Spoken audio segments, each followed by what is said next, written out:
Buenas noches y bienvenidos nuevamente a este programa semanal. Hoy hablaremos del salvavidas económico para millones, o sea, el tercer paquete de estímulo. Se espera que el Congreso apruebe otra ronda de controladores de estímulos para la mayoría de estadounidenses en marzo. La Cámara aprobó un paquete de ayuda pandemia de 1.9 billones de este sábado, el cual incluye cheques de 1.400 para la mayoría de estadounidenses y miles de millones de dólares para las escuelas, gobiernos estatales, locales y empresas. Los republicanos están abrumadoramente contra el proyecto de ley, lo que plantea precauciones de que el gasto es mucho más de lo necesario y está diseñado para promover las prioridades políticas que van más allá de la ayuda a los estadounidenses a superar la pandemia. Los demócratas y el presidente Joe Biden responden que es necesario un paquete de ayuda sólido para evitar una repercusión larga y dolorosa de la pandemia.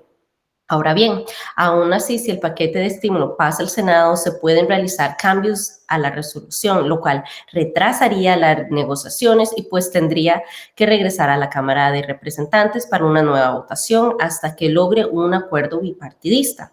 La fecha límite para aprobar el rescate es el próximo marzo 14, pues será entonces cuando venzan los beneficios semanales de desempleo por el coronavirus. Si hay un nuevo rescate para entonces, millones de estadounidenses se perderían este estímulo federal.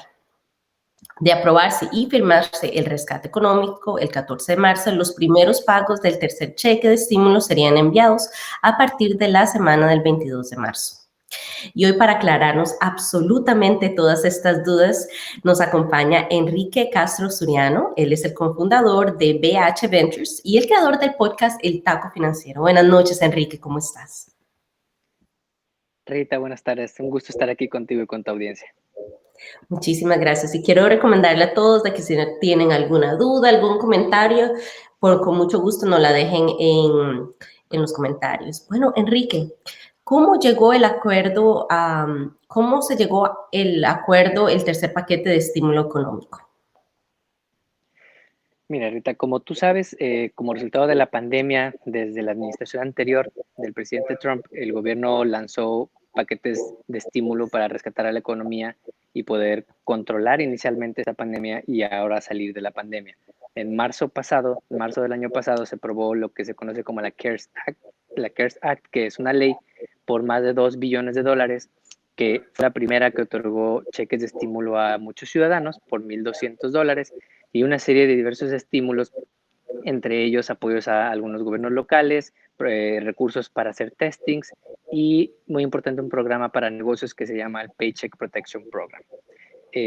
A lo largo de la pandemia, como todos sabemos, ha habido por lo menos 3 olas diferentes de contagios, una en el verano y la tercera en invierno, y esto resaltó la necesidad de aprobar más apoyos porque la economía estaba volviéndose a caer. En diciembre se aprobó un segundo paquete de estímulos, casi por la mitad de lo que se aprobó el primero, por 900 mil millones de dólares, y este paquete aprobó un segundo cheque a las familias por $600. Extendió también algunos de los beneficios por seguro de desempleo, como bien mencionaste en la introducción, hasta marzo 14, y ayudó a que la economía no se terminara por caer, pero cuando llegó Biden desde campaña dijo que se necesitaban más acciones y se necesitaba un apoyo más agresivo, porque de acuerdo a datos oficiales, existen todavía más de 10 millones de empleos que se perdieron por la pandemia en este país y que no se han podido recuperar.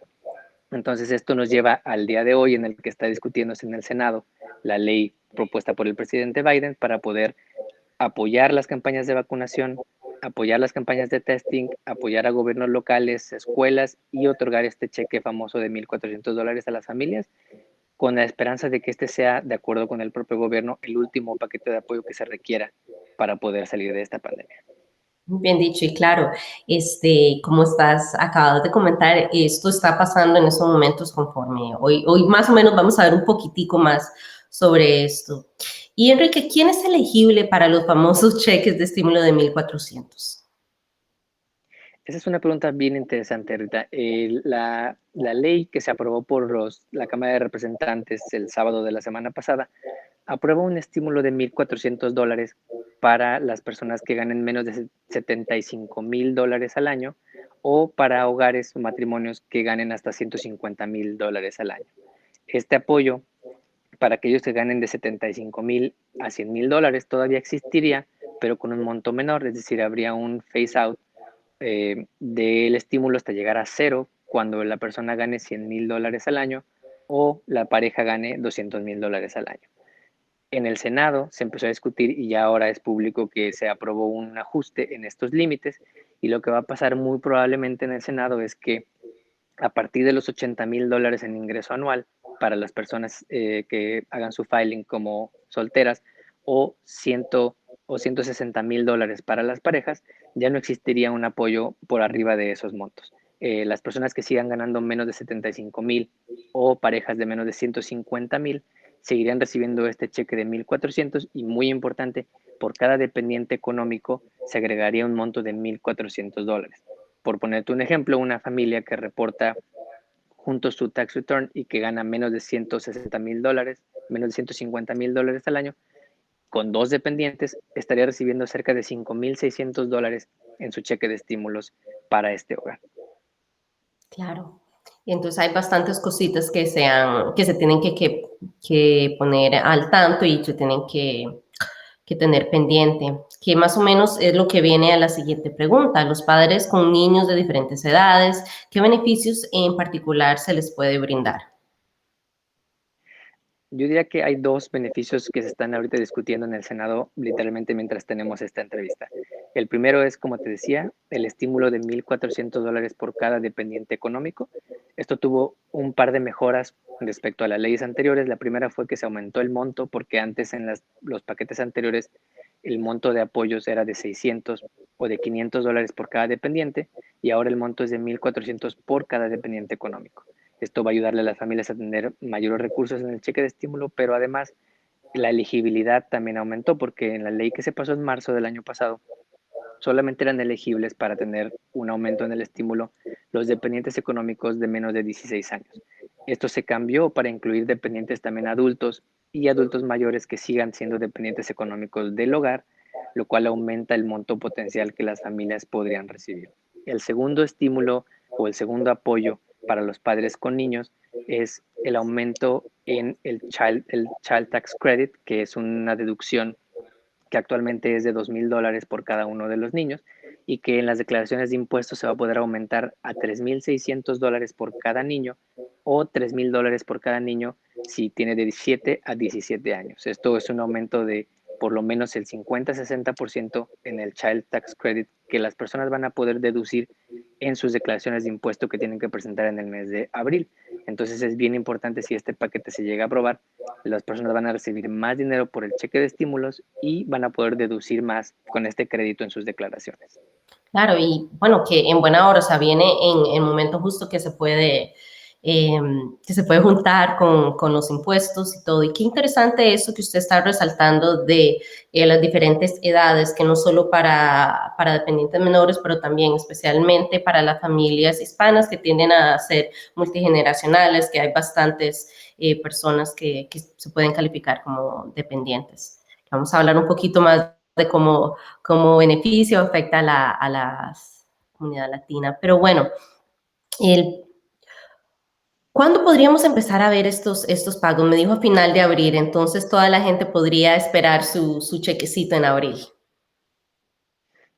Sí, exacto. Como bien decías, los cheques se estima que se puedan dar este mismo mes, empezar a dar este mismo mes, porque la presión está en el 14 de marzo. Como bien mencionabas en la introducción, esta fecha es cuando terminan los apoyos que se extendieron de diciembre, del paquete de diciembre, y los demócratas están empujando a que se apruebe esta misma semana la ley en el Senado para que el presidente Biden pueda firmarla la siguiente semana.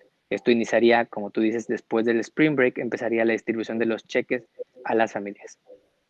Así es. Y bueno, el proyecto de la ley de la Cámara ampliará dos programas claves para el desempleo en la pandemia el 29 de agosto.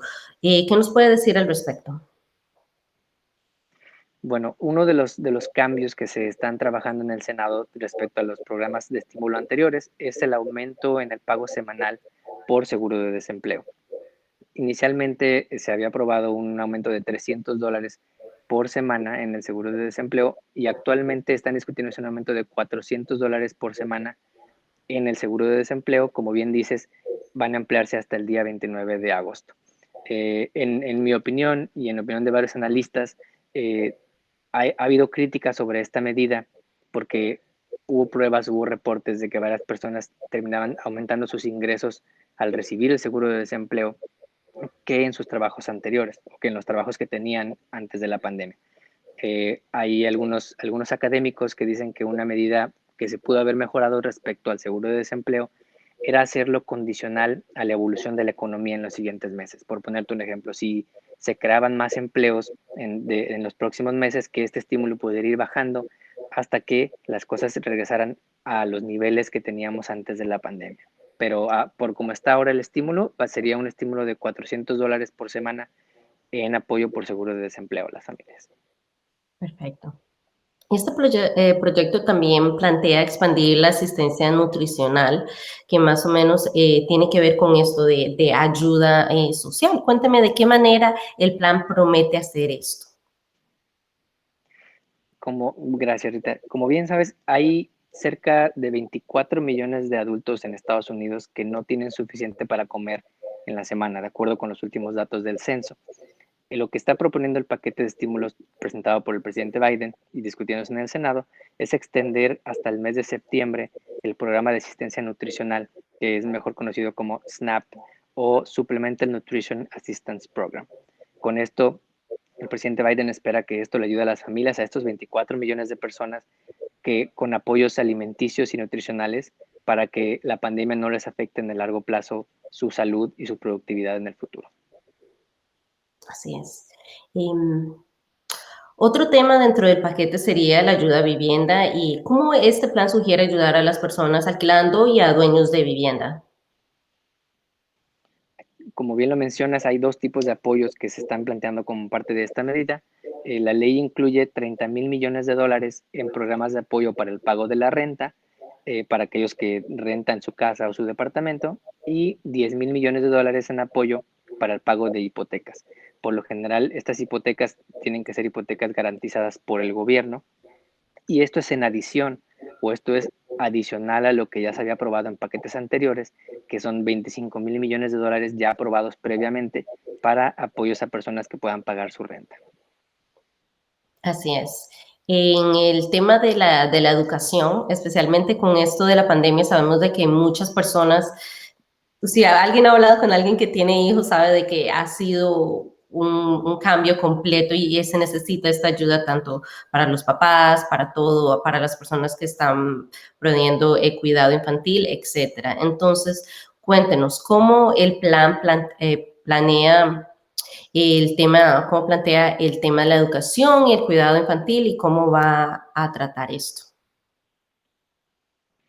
Es una cosa bien interesante, Rita. Como bien mencionas, la pandemia ha hecho que los niños tengan que estudiar en casa, tengan que tomar sus clases en línea, y esto además les ha impactado en sus años de escolaridad. Hay muchos estudios que sugieren que se han perdido entre medio año y un año completo de escolaridad para los niños alrededor del mundo por los problemas y por las limitantes respecto a la educación en línea, que personas de bajos ingresos o familias de bajos ingresos tienen dificultades con poder hacer que sus hijos continúen en la escuela con una sola computadora o con limitado acceso a Internet en sus hogares. La ley incluye cerca de 130 mil millones de dólares en apoyos a escuelas, adicional a lo que ya se aprobó en paquetes anteriores, y el objetivo de esto es permitir la reapertura de las escuelas, lograr tener salones con distanciamiento social, lograr poder actualizar la infraestructura de las escuelas, que en algunos casos tienen infraestructura de ventilación muy vieja, por ejemplo, y poder retomar el regreso a clases presenciales lo más pronto posible. Claro, es un tema muy controversial porque las personas dicen, bueno, tienen que volver, pero no hay como usted decía, la infraestructura, no se están protegiendo, llevando a cabo. Entonces, se necesita realmente apoyo financiero para poder eh, proveer las condiciones correctas para que los estudiantes vuelvan a los salones. Porque no todos los estudiantes pueden en sí ser parte de la educación virtual. Así de que es una parte del plan de que me gustaría saber en qué termina y cómo se llevaría a cabo. Eh, Ahora más que nunca, estadounidenses están pendientes al seguro médico y de médica. ¿Qué tipos de subsidios podrían ser dados? Este es un tema bien importante porque como tú mencionas, las personas que perdieron su empleo, que se estima que son estos casi 10 millones de personas, perdieron también sus prestaciones como seguro médico y perder el seguro médico en tiempos de una pandemia global puede ser una catástrofe para la familia y para las finanzas también del hogar. Lo que la ley provee, lo que la ley promete es expandir la ley conocida como la Affordable Care Act, mejormente conocida como el Obamacare, otorgando sus subsidios a las personas para que puedan comprar sus seguros de salud. Los detalles se siguen discutiendo actualmente en el Senado, pero algo de lo que han mencionado en el gobierno y la Casa Blanca es que quieren que ningún hogar tenga que gastar más de 8.5% de su ingreso en seguro de salud, lo cual para algunas personas puede ser algo muy, muy bueno porque los gastos en seguro de salud pueden ser gastos de miles de dólares para alguna emergencia médica o para personas con precondiciones, lo cual es una muy buena noticia.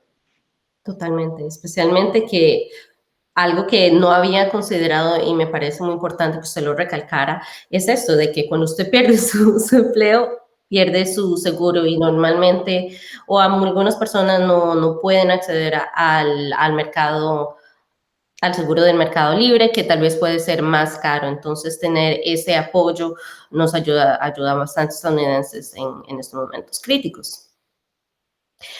Claro. Una parte controversial del paquete es el aumento del salario mínimo. Personas dicen que sí, personas dicen que no, y claro, esto, si usted ve las noticias en este momento, sabe de que hay bastantes críticos y hay bastantes personas a favor de esto. Explíquenos cómo se propondría el cambio. Lo que se pasó en la Cámara de Representantes el sábado pasado fue, como bien mencionas, un aumento al salario mínimo de $7.25 que actualmente está en la ley a $15 la hora. Esto es algo muy controversial y, como dicen, las críticas del Partido Republicano han sido que esta es una propuesta que lleva años impulsando el Partido Demócrata. Es algo que para lo que han hecho campaña muchos políticos demócratas y es un tema controversial que dicen que no tiene que ver realmente con la pandemia y con salir de la pandemia, sino con un tema más de la agenda política del Partido Demócrata. Eh, en la Cámara de Representantes se aprobó, pero lo más reciente que hemos escuchado es que en el Senado no se aprobaría esta medida porque no lograría entrar dentro de las reglas y regulaciones del proceso legal que quieren usar los demócratas para pasar la ley, que es un proceso conocido como reconciliation. Este proceso les permitiría a los demócratas pasar la ley por mayoría simple, es decir, con 50 votos de los demócratas, más el voto de la vicepresidenta Harris, que podría determinar el empate. Normalmente una ley podría necesitar hasta 60 votos en el Senado para pasar, pero este proceso de reconciliation le permitiría a los demócratas, como tienen mayoría en ambas cámaras, aprobar esta ley y pasarla. Pero la propuesta de aumentar el salario mínimo no pasaría estas reglas para que se pase por reconciliation y eso es algo que muy probablemente no va a pasar en este proyecto de ley. Así es, y bueno, como usted decía al principio de la entrevista, vamos a tener que estar pendientes a ver cómo esta noticia Sí. está en desarrollo. Eh, Enrique, cuénteme, ¿cómo todos estos diferentes temas y partes del paquete puede afectar a la comunidad hispana? Uy, muchísimo. Una de las cosas que además de lo que ya hablamos de los apoyos para las personas que tengan hijos y dependientes económicos, eso es algo que les puede traer miles de dólares en apoyos. Pongamos un ejemplo, una familia hispana que estén casados, que tengan menos de $150,000 en ingresos y tengan dos dependientes económicos, es decir, dos niños, podrían recibir un cheque, por lo menos el cheque de estímulo de 5,600. Además de eso, podrían recibir, si alguno de ellos está desempleado, el apoyo de 400 a la semana por seguro de desempleo. Además de eso, en su declaración del mes de abril, que todos deberíamos estar ya trabajando en ella, deberían tener un crédito adicional de 3,600 por cada uno de estos niños. Entonces, el apoyo se traslada en miles de dólares de créditos y apoyos directos para una familia hispana que deberían de poderse aprovechar. Una cosa adicional que no es parte de esta ley, pero que es una cosa muy buena que se aprobó en diciembre, es el programa de apoyo a negocios pequeños a través del Paycheck Protection Program. De acuerdo a diversos reportes, no se ha usado todavía más de la mitad de los fondos disponibles para apoyar a negocios. Y recientemente, esta misma semana, de hecho ayer, el Small Business Administration actualizó sus reglas para permitirle a más emprendedores tener acceso a estos recursos. Por ejemplo, gente que antes tenía atraso en sus pagos de su student loan, ahora ya van a poder aplicar, cuando antes esto los hacía que no fueran elegibles para un préstamo. O gente que tal vez salió de la cárcel y alguna vez tuvo una condena, automáticamente eran descalificados y ahora van a poder ser elegibles. Esto es bien importante, y una de las reglas también para la comunidad hispana que pueden beneficiar es que el SBA ahora está permitiendo aceptar aplicaciones para emprendedores que estén legalmente en el país y que no necesariamente cuenten con seguro social. Personas con un ITIN o un Tax ID que no es de Social Security podrían ahora aplicar a un préstamo del Paycheck Protection Program y recibir hasta 2.5 meses de su pago en nómina o de sus gastos en nómina. Entonces, creo que la comunidad hispana se puede beneficiar mucho de todos estos apoyos. En particular, una cosa que creo que tenemos muchos retos como comunidad hispana es en la confianza respecto a los procesos de vacunación. Hay reportes que dicen que más del 1 de cada 5, casi 2 de cada 5 hispanos no se quiere poner la vacuna, y creo que la comunidad hispana es mucho de confianza, y entonces ahí la campaña pública y la campaña del gobierno de vacunación tiene que generar esa confianza en nuestra comunidad de que es para cuidarnos a nosotros y a nuestras familias el hecho de podernos vacunar en cualquiera de las vacunas que ya están disponibles, que ahora son 3 ya en Estados Unidos, pero que sí nos podamos vacunar, porque no solamente apoyamos a nosotros y nuestras familias, sino también a personas desconocidas a las que podríamos contagiar sin darnos cuenta. Y con una efectividad del más del 90% en estas vacunas, es algo que sin duda debemos de considerar seriamente tomar la vacuna. Totalmente, y igual que en muchos grupos minoritarios acá en Estados Unidos pasa eso, hay alguna desconfianza del campo médico, de las vacunas, etcétera, pero en esto es algo que siempre me gusta recalcarle a la audiencia, si pueden calificar, si pueden inscribirse para vacunar y recibirla, háganlo. Eh, Me gustaría volver al tema que tocó antes de la vacuna, que es los hispanos que están legalmente acá, que tienen su Tax ID, pueden aplicar eh, para recibir apoyo para pequeños negocios. ¿Es correcto como lo entendí? Es correcto. Y las reglas finales el SBA literalmente las está todavía revisando y publicando. La última que publicaron fue el día de ayer, y en ella se anunciaba que las personas que no tuvieran Social Security Number o Seguro Social podían aplicar para uno de estos préstamos como parte del Paycheck Protection Program. La mayoría de los hispanos que no tienen ahorita seguro social son contratistas independientes, son trabajadores por su cuenta, que normalmente hacen sus impuestos con una cosa que se llama el esquema C o un Schedule C. Esto el SBA ya dijo que va a permitir que se use como una validación de los ingresos a la hora de aplicar a estos préstamos. Entonces, mi recomendación ahí es que hablen con sus banqueros, con los que tengan una cuenta de banco, y les pregunten los requisitos y la información que necesitan para aplicar, porque va a permitir a la comunidad hispana acceder a recursos para que no terminen cerrando sus negocios, porque de acuerdo a distintos reportes, la comunidad hispana ha visto más del 20% de los negocios que existen en Estados Unidos cerrar temporal o permanentemente como resultado de esta pandemia. Entonces es algo bien importante para lo que la comunidad latina y los emprendedores que nos están escuchando deben de hablar con su banquero para poder saber más detalles y poder aplicar a estos préstamos. Totalmente. Bueno, hablábamos fuera de cámara, lo importante es de saber el sistema, saber todas las leyes, todos los atajos para poder aprovecharlos y para poder prosperar. Así de que esto me parece algo muy importante que tal vez no es conocido personalmente, no estaba enterada de eso, así de que pónganse vivos en esto. Enrique, no sé si le gustaría tocar algún tema que no hayamos discutido, recalcar algo. Pues recalcar que esto es un documento vivo todavía, discutiéndose en el Senado, hasta que no tengamos la aprobación final del Senado y que regrese a la Cámara de Representantes la ley, no vamos a saber los detalles finales de lo que se apruebe. Lo que hablamos el día de hoy es lo que más probablemente suceda con base en los reportes que hemos recibido, y yo les recomendaría a los que nos están escuchando, uno, que se informen sobre este programa de apoyo a negocios con sus banqueros para poder recibir un apoyo adicional que no está contemplado en esta ley, pero que es un apoyo que ya existe en los paquetes anteriores. y que también se acerquen con sus autoridades locales. Una cosa que también es bien importante es que los gobiernos locales en las ciudades y en los condados también han lanzado programas de apoyo y también han lanzado programas de estímulos para sus ciudadanos.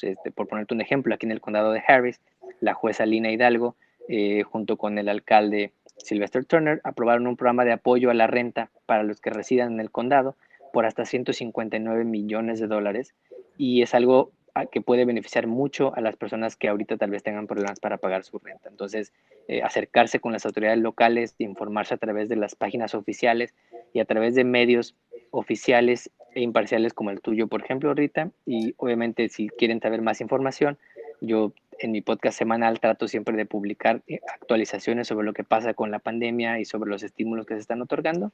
Y bueno, que cualquier duda, como tú dices, estamos a sus órdenes. Totalmente. Y de eso, dígame, si la audiencia quiere saber más de usted, de lo que usted hace y del podcast, especialmente cuénteme del que va a ser para el mes de en celebración de las mujeres. Gracias, Rita. De hecho, el próximo lunes, que se celebra el Día Internacional de la Mujer, vamos a publicar una entrevista con una directora de educación financiera de una organización sin fines de lucro en California que se dedica justo a promover más contenidos en español y educación financiera para la comunidad hispana. Y bueno, me pueden contactar a mí en redes sociales, ya sea a través de mi podcast, que es Taco Financiero. Estoy en Twitter, Instagram y Facebook, o a través de mis redes sociales personales también. Te las comparto, es @encasú, que es las primeras dos letras de cada uno de mis nombres y apellidos. Y bueno, yo constantemente estoy publicando en redes sociales actualizaciones sobre esta ley y sobre otros documentos y sobre otros recursos que son importantes para nuestra comunidad hispana en términos de educación financiera.